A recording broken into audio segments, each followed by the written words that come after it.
Hey, this is Gail Sawchuk, and I wanted to come and share a video with you, excuse the traffic going by, to let you know something that I'm working on, which is to share more of what I'm doing that has been successful so that you can learn and grow from it and take it and make it your own. As some of you may have seen, this month, February 2018, I had one of my best months ever, about $12,000 in sales. So I wanted to share a little bit about how I made that happen and some of the reasons that I was able to have that kind of success. So to start with, I wanted to let you know the majority of that was 3 big book fairs. I did have a couple parties and some other orders go into that as well. It was a pretty full, exciting month, an author visit with Michelle Nelson Schmidt. So lots going on. It was super duper busy. But I wanted to share some kind of general ideas and lessons that I think you can take away and make your own, whether you're doing just parties or a variety of events.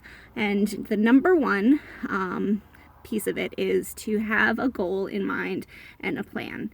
So have an income goal, have a number of events goal, and make sure that that is what you are primarily focused on, is reaching that goal.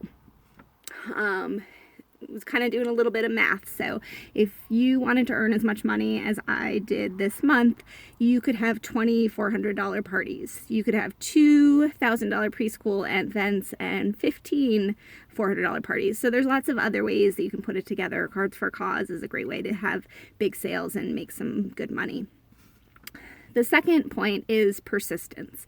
So I've been doing this for 5 years. I did not have $12,000 months off the bat. There are some people who are able to have fantastic success right away, but for me, it's been about persistence, hold on. Okay, noisy bikers going by. So it was about sticking with it. So these book fairs that I had were not the first 3 schools that I contacted. I contacted many, many, many schools over the years. I just really want to do book fairs. It's something that I'm passionate about, something I enjoy, something I think I'm pretty good at. And so I want it and I make it happen. So if I have a good relationship with somebody at a school and I find out it's listed, I have a moment of sadness and then I brush it off and move on to the next available school. If I contact them and they're just not interested and they say no to absolutely everything, then either I search for another avenue of working with them. Maybe it's not a book fair, but maybe I can talk to teachers instead. When I really feel like I've exhausted pretty much everything, I shake it off. I might be a little disappointed, but then I keep moving on. Number 3 is to be organized. So one of the schools that I had this month was under construction last year. So when I first reached out to them a couple years ago, they said, no way, we don't want anything else, that we're going to have to pack up and move to our new building.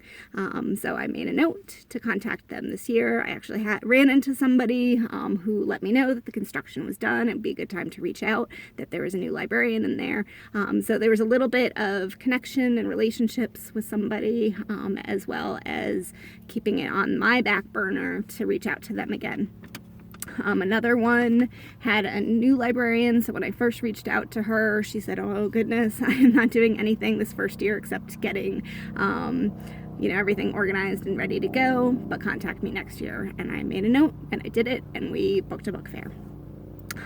So the same thing, if a hostess says to you that you are going to have, that they don't want to have a party right now, that they'd rather do it in the fall, might be a little disappointing at first, but put that in your calendar. Have a list of all of your potential recruits and make little notes next to it so that you can remember to reach out to them again. So you don't have to be super duper gold or super organized, just have some system that's going to work for you to keep track of that.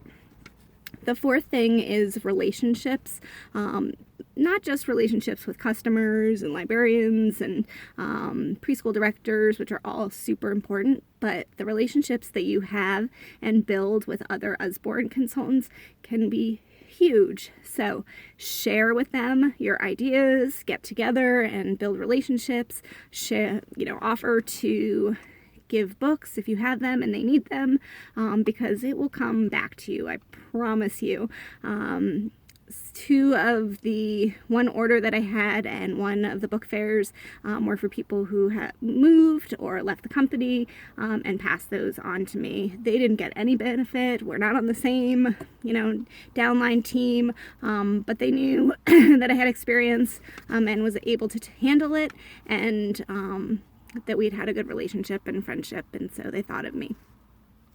And then finally, it's sticking with it. And I mean that in not just the sticking with the persistence, but sticking with this business. So like I said, I didn't start off having 5 book fairs, all together and lots going on. I built it, and each year it becomes easier that I have a calendar that is not full, but has something on it every month just from things that I've done in the past. And then I'm just filling in the gaps instead of starting from scratch all the time.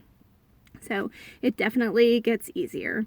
And if you do all of those things, have a plan and work that plan, be persistent about it, have a little organization system so that you can keep track of what you're doing, build relationships with everybody, customers, and the people you come across, as well as other Usborne people, and stick with this business. Don't give up. Keep going. It's going to happen for you. Thanks so much.